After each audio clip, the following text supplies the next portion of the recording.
Good morning, everybody. It's another day of working in the shop on Denny's LJ. Yesterday was another productive day.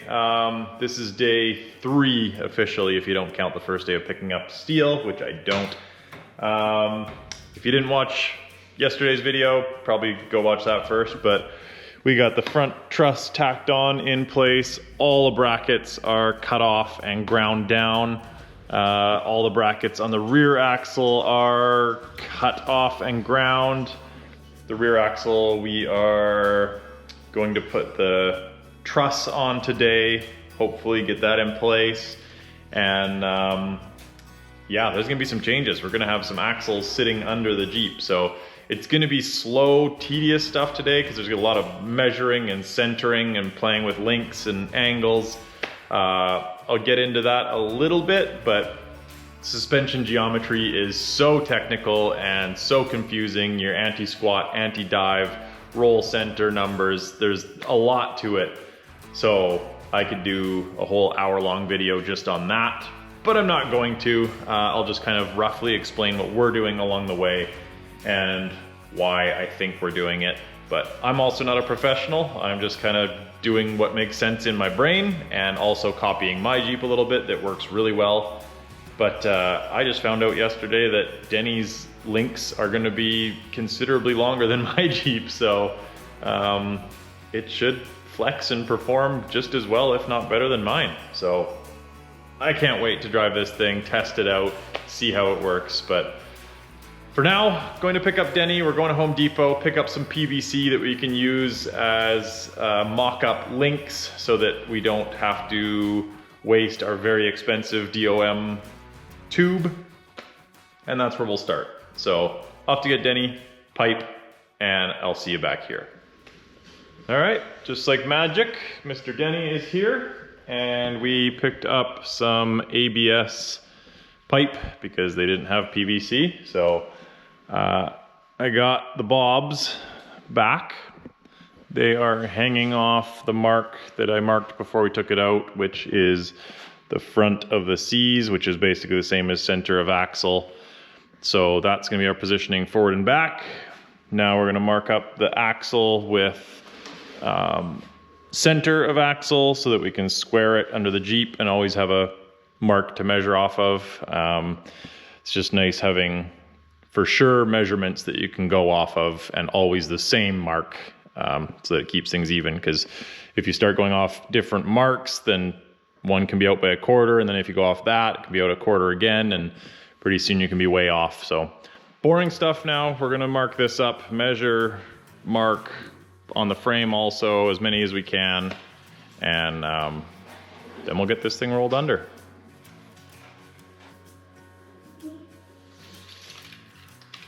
We're within a 16th, so it's like between these two lines, actually. Perfect.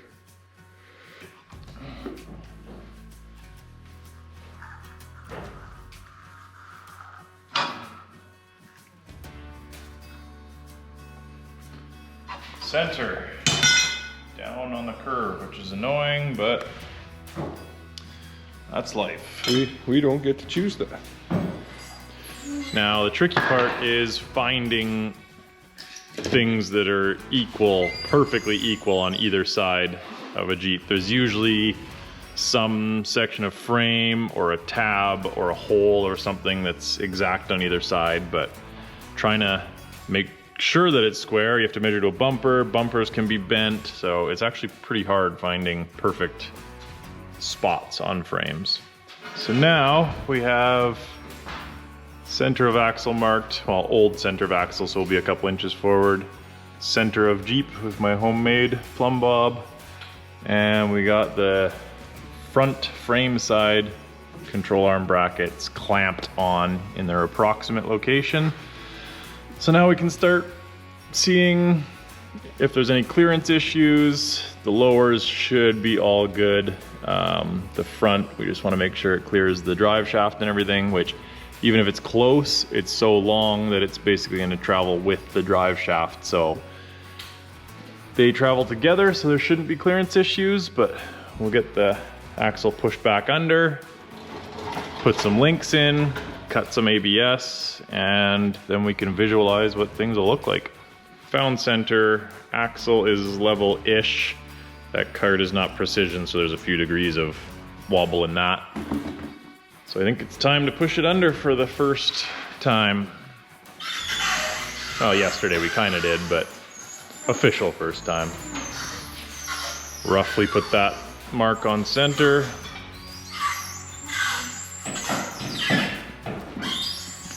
Poor cart's got like a max capacity of 100 pounds. That's all this weighs. Screaming for its life.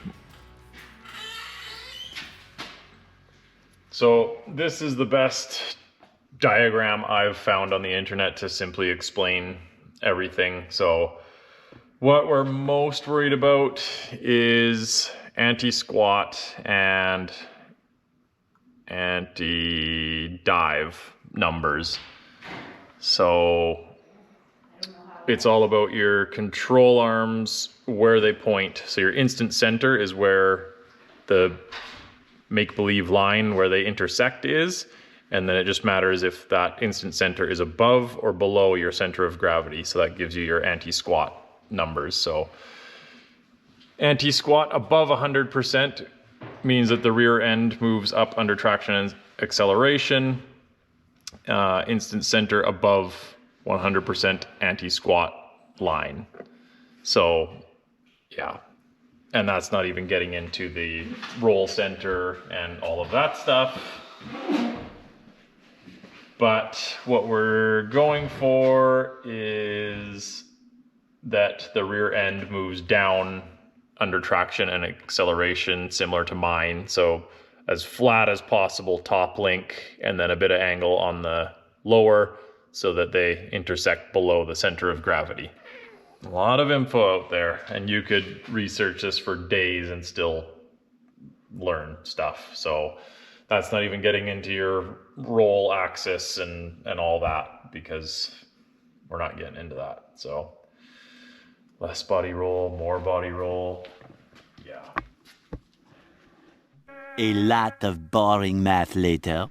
Right, axle is under. We're just putting the lifetime heims together and putting them in their mounts, because the next thing's going to be getting this up to ride height and then doing measurements for links and then cutting them out of the ABS material. And just, yeah, seeing if we have clearance issues, but slide those in for now. Measured for links, they're all actually 29 inches. The top looks perfectly level. The bottom is maybe 5 degrees downhill. So those are awesome specs. So next step is going to be cutting some ABS, 29 inches, slapping the links in there, getting a visualization, and then I can burn in the truss for good, figure out where we want the upper control arm bracket and weld that in, and then we can cut steel and make it real. So a little bit of visualization of track bar. I got this track bar from the 1800s. Fit right in there. You could just use this one. Why not? So It's pressure treated. it's roughly there.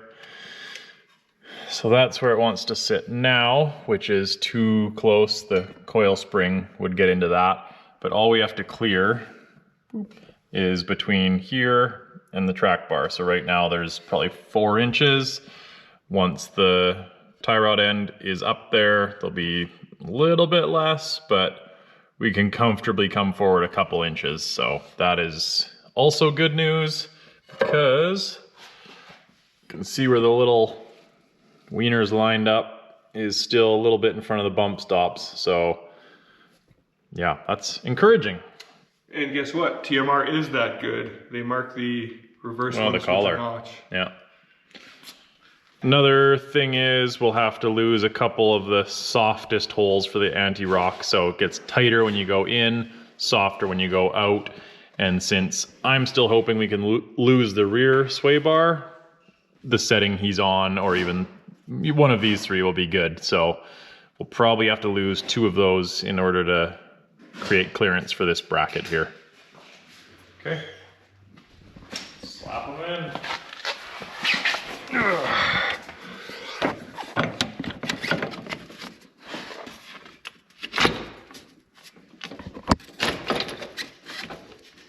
Okay, there's uno.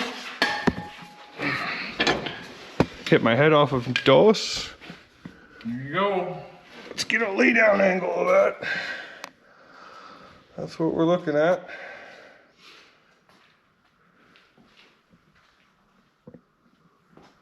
Yep. Exciting stuff. We're at the nerve-wracking point where everything looks good, but this is $19 for a stick of it and not $500 for a stick of it. So when you go from this to the next step of steel, it's a big step, but I think we're looking good. We got the bump stops lining up. Got to imagine where the coil's gonna go. Yeah, I guess the only other thing we could do, well, I don't want to do the track bar until the bracket's there because we don't know where that's exactly going to sit. So we might go mock the rear. Heck yeah. Front is the hard one, so that's a big step. Onto the rear. So we have the rear frame side mounts clamped to the Jeep right now, but the truss and the axle side control arm mounts aren't on, so I'm going to start with the truss, getting it squared up, leveled. I'm going to tack it on so that it doesn't move when we're moving the axle around, and then we can get it pushed under and start measuring for these lengths, which it's looking like they're going to be pretty close to the fronts, which has its benefits for sure. And for this, I use my fingies. Ooh. That's perfect. I mean, you got the calibration devices there. I'm within 500 thousandths of an inch. So I'll just tack one of the sides pretty good, because if it's bad, we can still lever it off, but it won't be. So there we go. So the last modification is, well, here's a good look. This is a built one. This is the rear lower axle side control arm bracket, and the ones from TMR, this is actually like a TJ LJ 1-ton swap kit. So the axle tube on a 14 bolt or a Sterling is like 3 1/4, I believe. So the axle tubes on the Rubicon LJ axles is like 2 9/16. So all I'm having to do is, that's big, so I just trim down straight there so you can see the difference. Take off a little each side. That'll just make them skinnier. So just tracing over, cut that off with the cutoff wheel, and then don't have to modify the sides at all. Still works, it's just not going to have the fancy tabs, but exact same location.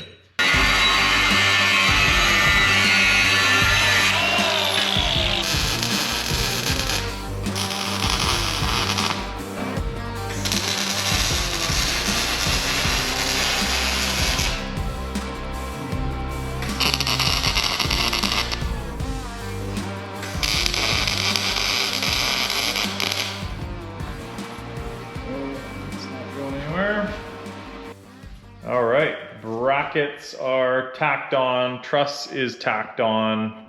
Got the axle under there. We're just trying to figure out at full bump how far back we can go, and we really can't move it back from stock all that much because of gas tank clearance. There's about 7/8 of an inch, but that's lining up really nice with the coil bucket. And that's further than we'll bump because the bump stops will limit that before then. But at least we know that's where we want to be. So yeah, and those links are gonna be nice and flat. So yeah, We go back up to ride height, and then we will measure for links. The inside ones are going to be really fun because it's so low. Need some big long jack stands, but we don't have them, so up we go. Okay, so that is ride height. We have to roll the diff back a bit, so pinion's got to go up. Yeah. Yep, that's about right. Okay.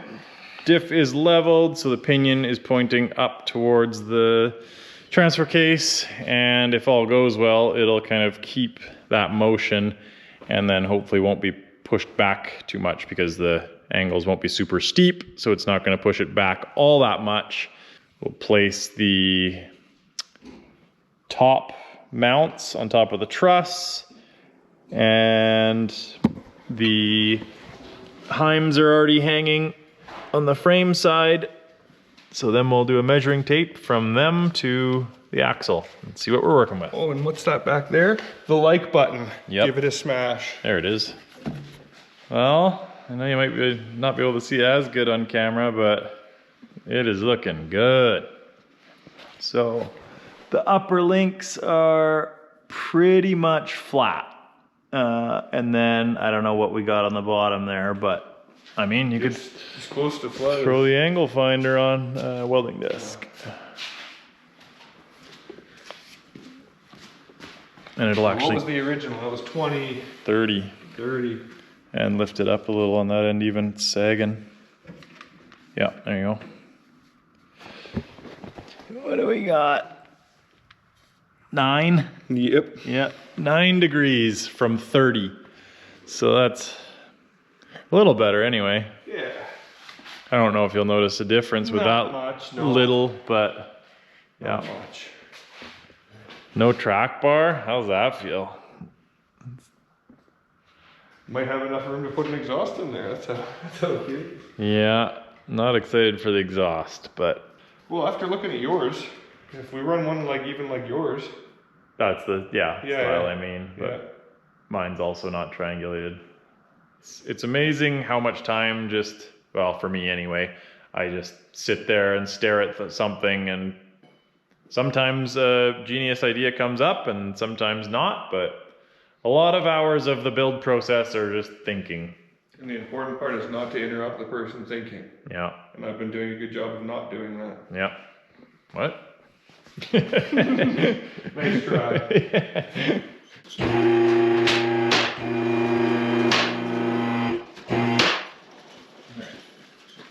Back if I grab that pinion out of there. Man, this shit.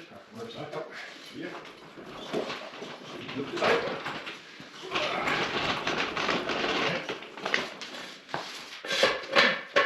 2 days later. Good morning, everybody. Welcome back. It's another day in the shop. It is day 5 today.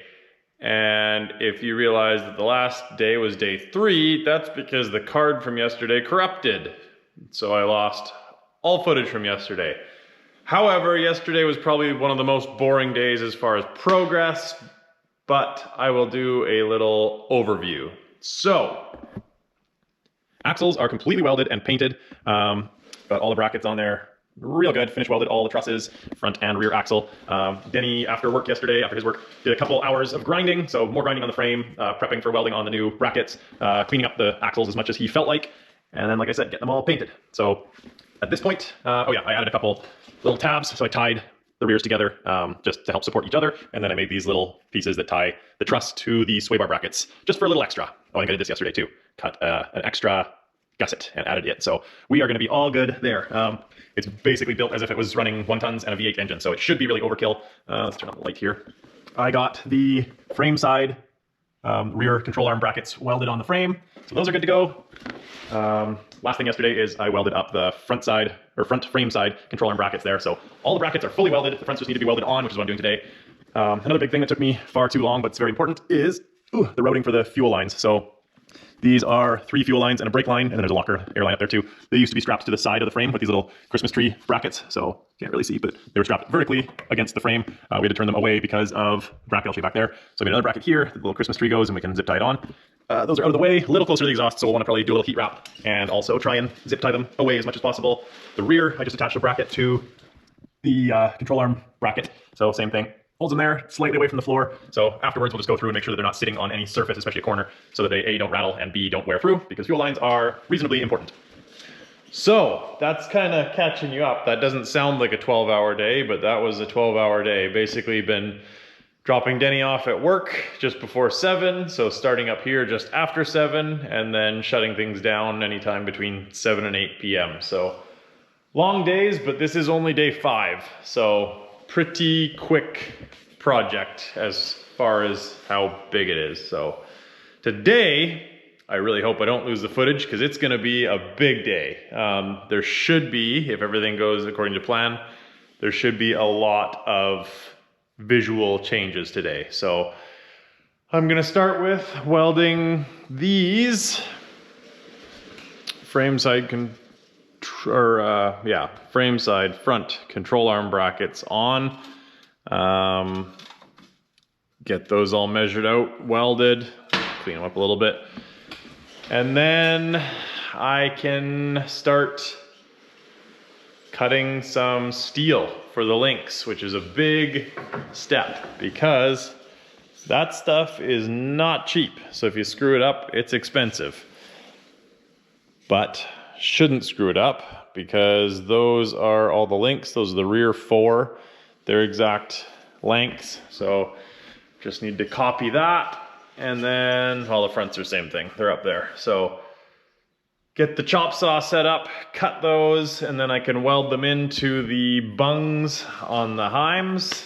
And then it's just slapping those in place and it holds the axle where it holds the axle. If we got all our measurements right, the axles will be straight and sit properly forward and back. So, yeah, I think the goal for today is to get those in and the Jeep should be able to sit on its own weight. So, lofty goal, but I've done lofty goals before. So, let's get at it.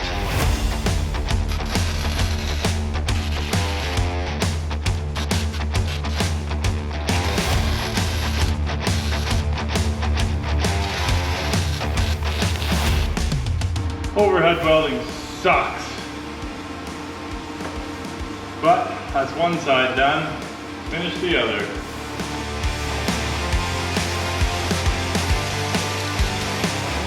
Woo! That should be the last weld on the 3 and 4 link.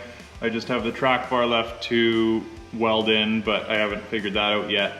Now, I think I can move on to setting up the chop saw and cutting out the 2-inch DOM for the control arms. And also, I'm definitely not a professional welder. I just kind of learned growing up on the farm and from my grandpa and dad. But at least for stuff like this, it doesn't really matter. It's only brackets that are holding all crucial components to the frame while going down the road. So it's a good place to learn. It's just holding axles in place, so what's the worst that could happen?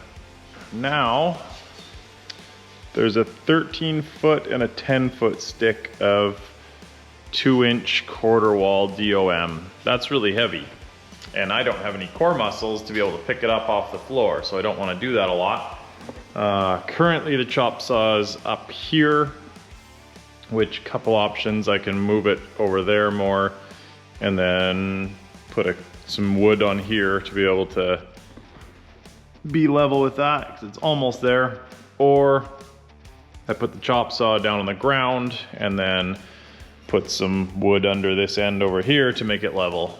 So just gotta figure that out. Obviously it's nicer working up here, but if it's on the floor, I don't have to lift the tube as much. So I will figure that out, see what I want to do. Luckily it's not a 20-foot stick. For Marge I was working with 20s and that's really heavy. So I'll probably get warmed up with the 10-footer and go from there.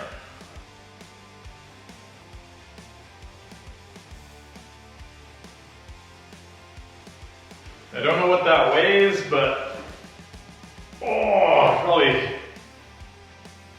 40 to 50 pounds, which isn't terribly heavy, but when you don't have core, it's really heavy.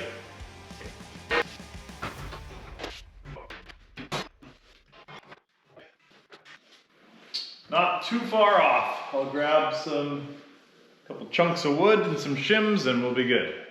So got it up there, got it leveled. Out of this chunk, I'm going to be cutting the fronts, which I think are 29, whatever this piece is. Just going to triplicate this. Just going to use the one piece because you always want to use the same reference piece. Because if you use the one that you cut and the one that you cut, you could be out by quite a bit by the time you get to the last one. So 3 of these coming right up.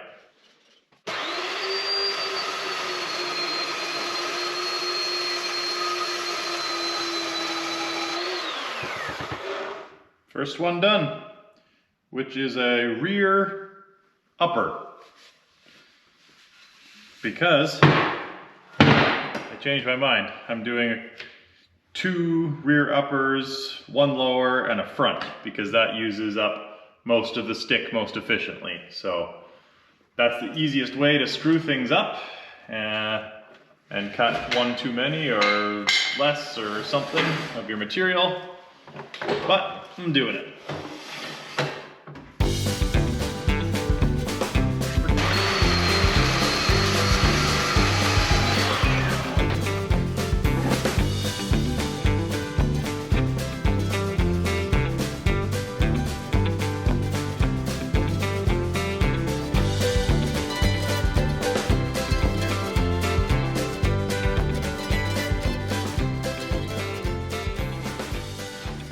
All right, that is 7 control arms cut. 3 fronts, 4 rears, and still a 6-foot chunk left. So that's awesome. Could probably even sell that to recoup a little bit of cost. But all these are done. I'm going to just double, triple check things in my head, and then we'll get them up on the table and start welding the threaded bungs into the end.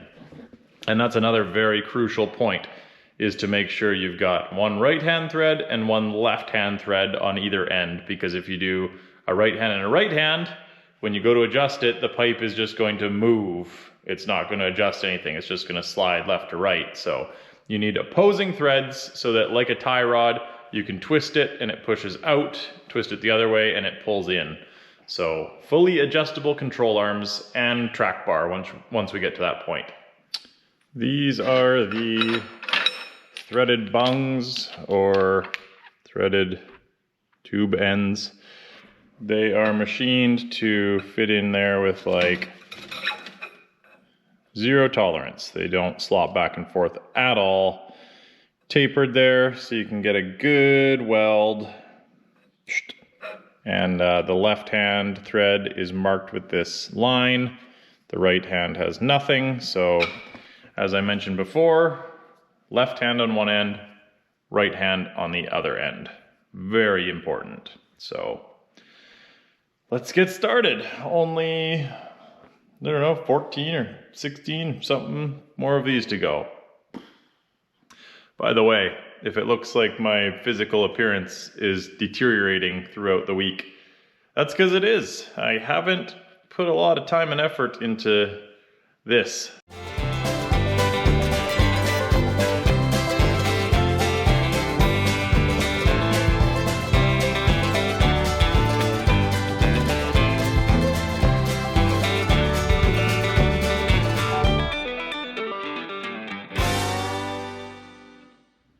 Okay, 20-something minutes later, and those are complete.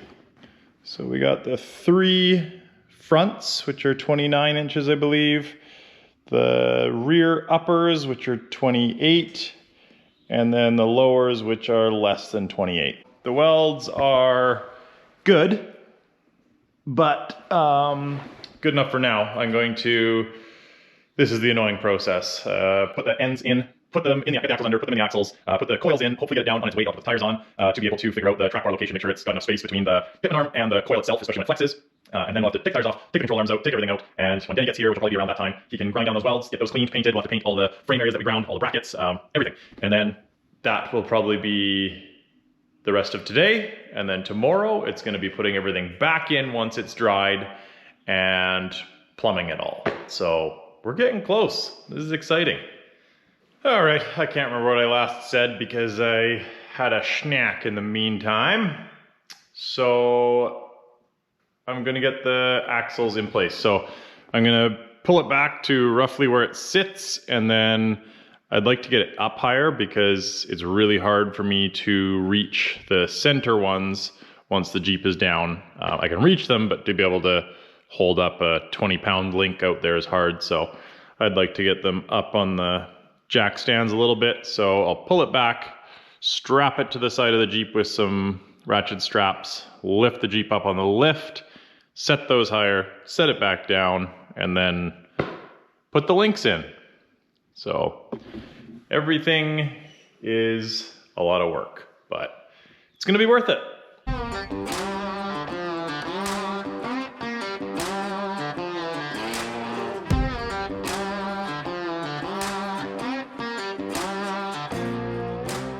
Whew, well, I'm not cold anymore, not that I was before.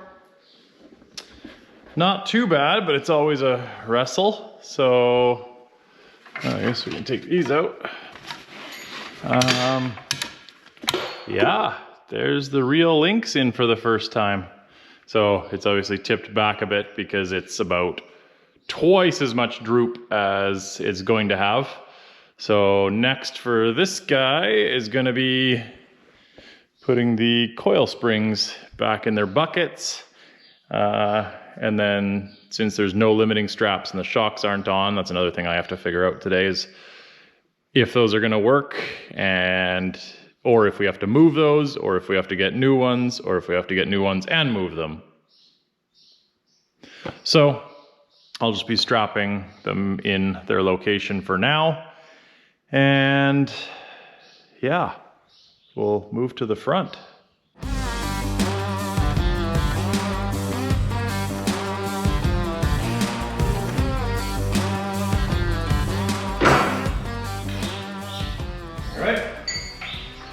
So the springs are in, obviously no weight on them.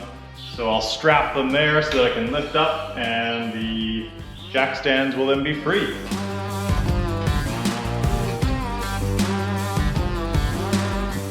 Our first chance to have a look at the 4-reel links. Looking good. So that's obviously like full droop, and that's not even close to half as bad as the lower links were at like full stuff. So everything is looking good. The exhaust is going to be a fun treat to try and package in there, but we'll figure it out.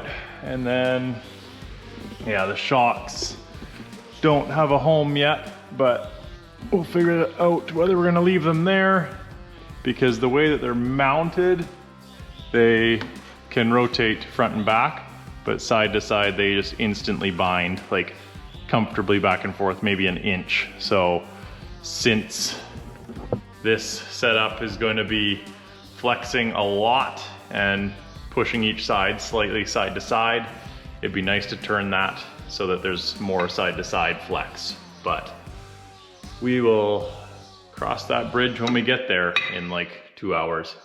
But happy to see this portion of the program. Everything looks good. So we'll hang the front, and that's gonna be the big one for figuring out that track bar. Still a little worried, but hopeful. That's story of my life, really.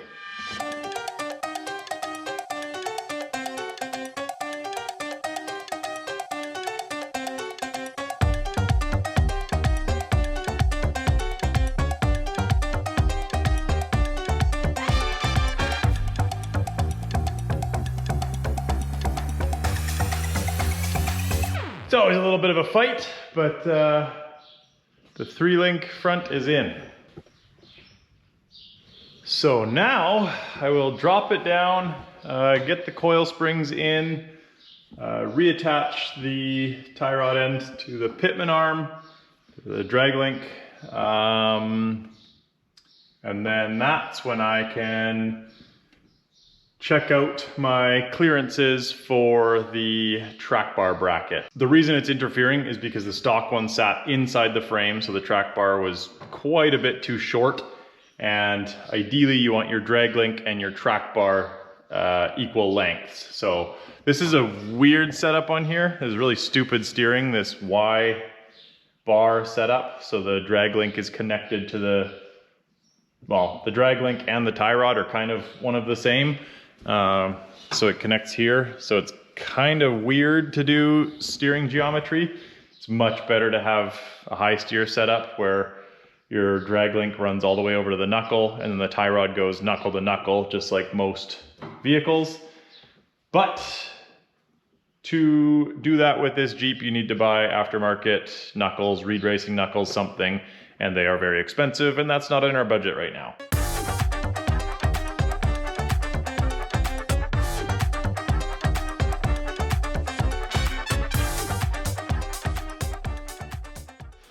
Well, that's exciting.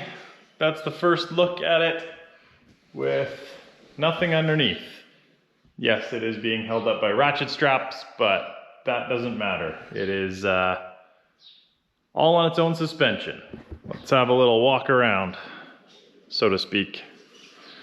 So I can show you better what I'm talking about here. Kinda.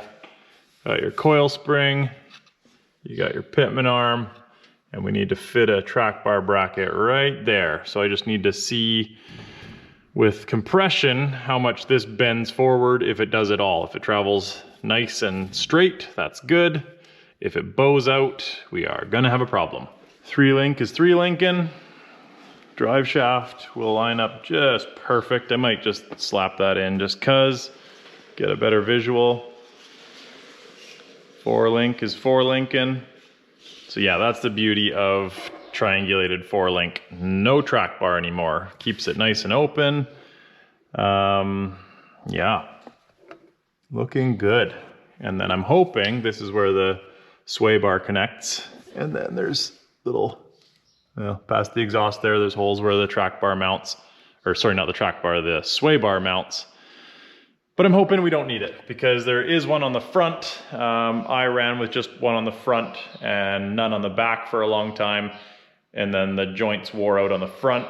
So I took it out and was running it without just until I replaced the joints, until I realized that it handles awesome because my suspension geometry is really nice. So I'm kind of hoping we can at least get away with the rear. And then he's got the anti-rock in the front. So that should be good. It's hanging on by a thread, but the PVC track bar is in there. So I can't remember if I mentioned, do you want as close to length the same and angle the same, especially angle so you don't get bump steer, which what bump steer is if there are different angles when the suspension compresses, it pushes your tires to the side, doing weird geometry things. So our angle, as you can see, is really good. You can't even hardly see the track bar behind the drag link. So that's great. Now it's just clearance, which that bracket is holding on by a hope and a prayer right now. With that clamp, as you can see, I got the bolt in that way, so that's no good. But yeah, pretty close there and also pretty close there. So the good thing is there's not a ton of travel between this, and we can roll that up to proper angle, so that'll gain a bit. But when the suspension goes down and the axle travels forward, these two are traveling together. This one's on the frame, obviously, but the amount of travel here is so little. So Eesh, it's going to be splitting hairs whether this works or not. Well, we are fully down on the springs. You can see the weight is off the lift. I'm just keeping it close because it's got to go back up again.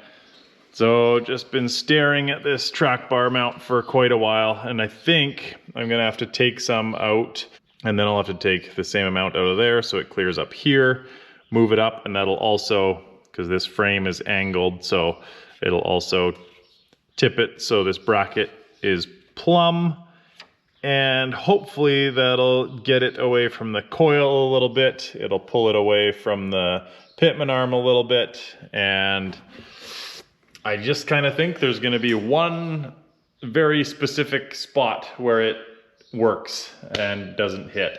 I'm going to pick up Denny right now. He's going to be super surprised that it's even at this stage.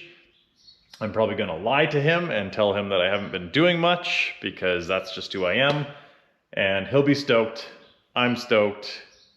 And then he's not going to be stoked because he has to pull all this stuff out of here, grind for another couple hours, and then paint stuff. But all part of the process. Let's grab Denny. Holy mackerel. Dude. Come on. No, Bruce is too awesome, guys. Like, not only did he set this up, every day I go to work and stuff, and he's like throwing down huge amounts of labor and stuff. Do you notice the lift arms? I don't. What do you... They're not touching your frame. Oh, yeah. So that means it's sitting on its own axle weight right now. She could technically drive away. All right, well. Hop in. Let's do it. Although, give the body a little rock without shocks in it. Just a little one. Like it's... Little springer. Remember when I broke my track bar? Look at the bounce. Yeah. That's what it feels like. Oh yeah. Big shocks. But I also think, well, I know that your old control arms wouldn't do that. Like, it would bounce a bit, but not that easily. Well, they were always undermined. I mean, they would have to be at the angles that we're at, and then even the fact that they're short arms, so they're angled up, and then they're twisted and stuff too. Well, then with the short ones, I couldn't even set it on jack stands because they pushed outwards too much. Yeah. So I had to pull the jack stands as it was sitting down. Yeah. Wow. All right, well. Now we just need to take them all back out and paint everything. Brought paint for someone for a reason. I didn't think we were going to be doing any of that today, but. That's the day. Woo!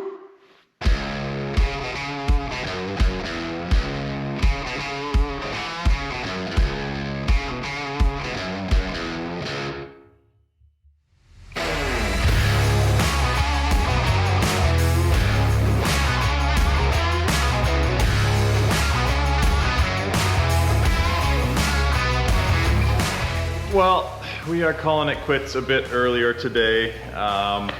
Very productive day. The reason we're calling it earlier is because we need to get Denny's tires down to the tire shop and get them switched over, whatever, before they go back on, might as well.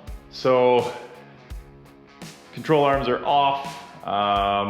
They're ground down, need to paint them tomorrow, and then we can start final assembly once the paint is dry. So once again, be sure to subscribe and leave a comment. It really does help. We would like to do this some more if you guys like it. And thanks a lot for watching. See you next time. Change don't change like it used to. Who runs the roost round here? The coop's gone clear. Got the heart from the bass to the snares, but the word is what's keeping them here. Word to my peers. The work don't stop till the top. Think it's resting, but we're not. I spread the message and it's love. I get the S and the P and the R from above. I see the restless with the keys and the palm for the bump. A bit of grinding up the herb is what I'm on. Shouts go out to mums. This one is the icy one. Go get the long johns. 50 Pret in London. If it's on, then I'm on. I know they feel it when I spit. It's like the Missy song.